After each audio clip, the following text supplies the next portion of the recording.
Halo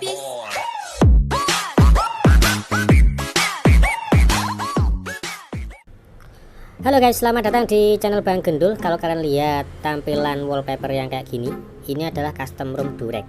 Buat yang belum tahu, Durek OS itu adalah custom ROM Corvus ya. Sebelum berubah nama jadi Corvus, itu dulu namanya Durek OS. Oke? Dan ini adalah Durek OS versi terakhir sebelum berubah nama jadi Corvus. Jadi kayak gimana? Kita bakalan review untuk tahu performa dan fitur-fitur yang ada di dalamnya. Jangan kemana-mana. Syom arah jam 6 sama digital cok. Oke, jadi kalau dilihat di grup Redmi Note 5 Indonesia ya, ini ada beberapa ROM jadul MIUI SV dan ini adalah Durex ya. Ini yang Durex Reupload for Fixing. Aku agak gimana ya, diralat aja dulu ya. Ini aku nggak tahu ini versi yang terakhir sebelum ganti nama jadi Corvus atau bukan, aku nggak paham juga. Tapi kayaknya sih ini uploadan terakhir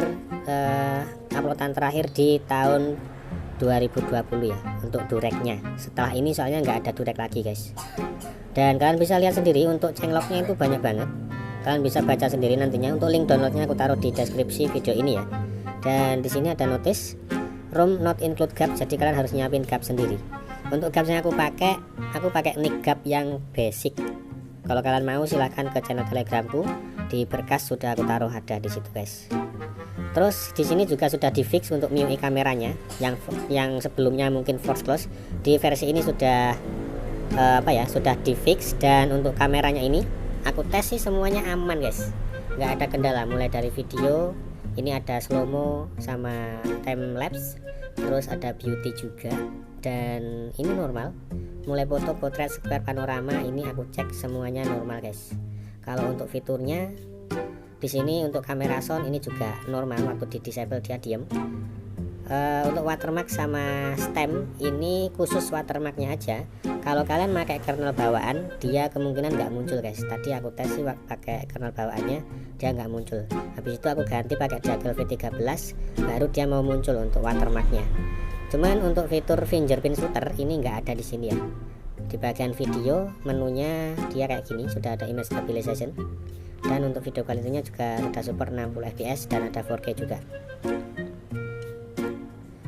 Kemudian untuk Magis seperti biasa aku pakai versi 23.0, dan untuk safety netnya itu dua-duanya kecentang. Kemudian kita menuju ke Play Store. Apakah Play Store-nya sudah tersertifikasi? Dan kalian bisa lihat di bagian paling bawah device is certified, artinya device-nya itu sudah tersertifikasi. Ini Play Store-nya berarti kebaca resmi ya. Langsung aja kita ke menu dalamnya. Di sini ada menu Dirty Tweaks. Ini kayak Raven Slayer ya, kalau di Corvus tampilannya seperti ini. Kalian bisa atur mulai notifikasinya. Kalau untuk menunya sih mirip banget kayak Corvus ya, yang versi jadul. Ada game turbo juga. Sebelahnya lagi ada lock screen item yang kayak gini tampilannya. Untuk double tap to wake sama double tap to off itu to sleep ya, to off. Double tap to wake sama double tap to sleep itu normal. Kemudian di sebelahnya lagi ada baterai option, dan tampilannya pun kayak gini, bisa kita warnai juga ya. Terus untuk clock, tampilan jamnya kita bisa taruh di tengah atau di pinggir. Untuk font clocknya juga bisa kita pilih sendiri. Kemudian ada icon manager kayak gini. Untuk logonya bisa kita munculin. Kemudian untuk quick setting kayak gini tampilannya.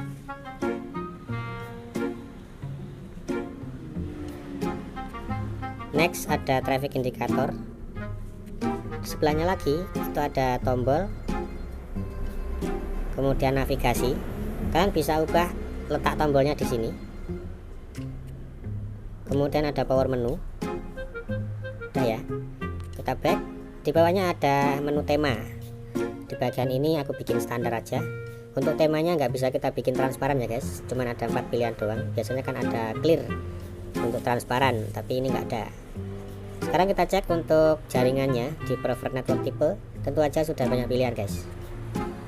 Dan apakah ini bisa dipakai buat tethering VPN? ternyata masih belum support guys ya. Next di bawahnya lagi ada menu baterai. Untuk menu baterainya kayak gini doang untuk menunya. Tuh.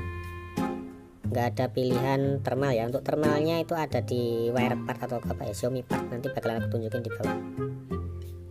Terus ada menu display kayak gini, tap to wake aman. Ini ada game driver. Terus di bawahnya lagi ada menu sound dan nggak ada direct atau Mi Sound Enhancer. Untuk direct atau Mi Sound Enhancer itu ada di Xiaomi Part. Xiaomi Partnya ada di bawah sini ya. Ini dia. Tapi ntar kita jangan ke situ dulu. Untuk storage-nya kebaca 10 GB. Jadi ini masih terbilang irit untuk RAM-nya. Kemudian untuk security cuman ada PIN sama fingerprint ya, belum support face unlock. Tapi sudah ada smart lock juga. Kemudian kita ke Xiaomi Part. Untuk Xiaomi Part-nya menunya cuman ada segini doang. Nah ini mentok ya. Dan inilah dia Mi Sound Enhancer di bagian paling bawah. Ini bakalan berfungsi kalau kalian colokin headset guys. Tapi terkadang harus dipancing dulu sih untuk bunyinya ya. Kemudian ini dia yang aku maksud, ada thermalnya, ada pilihan balance, performance, baterai, gaming, extreme baterai. Dah yang lain ada menu display color kalibrasi sama Xiaomi Doze. Di bawahnya ada menu sistem. Dan untuk bahasanya tentu aja sudah ada bahasa Indonesia. Kemudian di bagian developer option kita cek di running services. Free RAM-nya itu ke sisa 1,7 GB, padahal ini sambil ngerekord pakai DU recorder. Oh iya, alasan kenapa aku pakai DU recorder itu karena untuk perekam bawaannya, perekam layar bawaannya itu hasil suaranya jelek guys. Jadi mendingan pakai DU recorder atau perekam layar eksternal yang lainnya ya. Kemudian terakhir untuk about phone dia kayak gini, mirip banget kayak Corvus ya, sama Nusantara. Nah ini dia, Durex, Android 10, Aurora. Ini buat wired dan security patchnya Januari 2020. Ini awal-awal ada corona. Mungkin dia ganti nama jadi Corvus itu mungkin maksudnya coronavirus ya, mungkin ya ketepatan sama munculnya virus corona di awal-awal itu guys. Dan ini kernelnya sudah aku ganti pakai Deagle V13. Untuk quick settingnya dia masih standar seperti ini. Yang penting-penting sudah aku naikin ke atas. Ada gaming mode kayak gitu ya. Kita langsung hidupin hotspot sama wifi secara berbarengan dan ternyata keduanya juga masih bisa akur, nggak crash. Kemudian untuk recent aplikasi menunya seperti ini, nggak ada menu lain buat ngunci jaringan, buat ngunci aplikasi biar nggak ke close. Terakhir kita cek di skor Antutunya, ini pakai kernel bawaannya, dapat lumayan guys, 147.000 sekian. Tapi ini kernelnya bukan OC ya untuk bawaannya. Aku lupa nama kernelnya apa, yang jelas aku masih kurang nyaman pakai kernel bawaannya. Pas aku tes untuk hasil CPU throttling, dia dapat stabil guys ya, pakai kernel bawaannya. Kalian bisa lihat maksimal CPU clocknya di 1.8 GHz. Jadi bukan yang overclock ya, bukan OC. Sedangkan skor Antutu pakai kernel Deagle V13 hasilnya seperti ini, dapat 163.000 sekian, rinciannya kayak gini dan suhunya wow, lumayan agak hangat ya.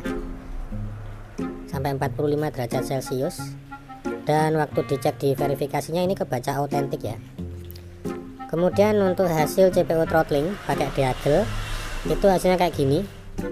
Dan ini Deagle V13 sudah OC ya, kebaca 2.2 GHz, sudah overclock. Dipakai buat main game ini lumayan enak, lumayan enteng. Tapi kalau dibandingin sama Corvus yang 5.5 atau Omen, yang Omen itu berapa berarti 7.5 ya, itu lebih enak 5.5, pokoknya di bawahnya 7.5 sama 5.5. Kalian bisa simpulkan sendiri. Yaudah, mungkin gitu aja dulu untuk review custom ROM kali ini. Buat yang mau request silahkan tulis di kolom komentar. Makasih banyak sudah nonton video ini, like kalau suka, dislike kalau kalian tega. Akhir kata Bang Kendul pamit undur diri dan kita bakal ketemu lagi di next video. See you, bye bye.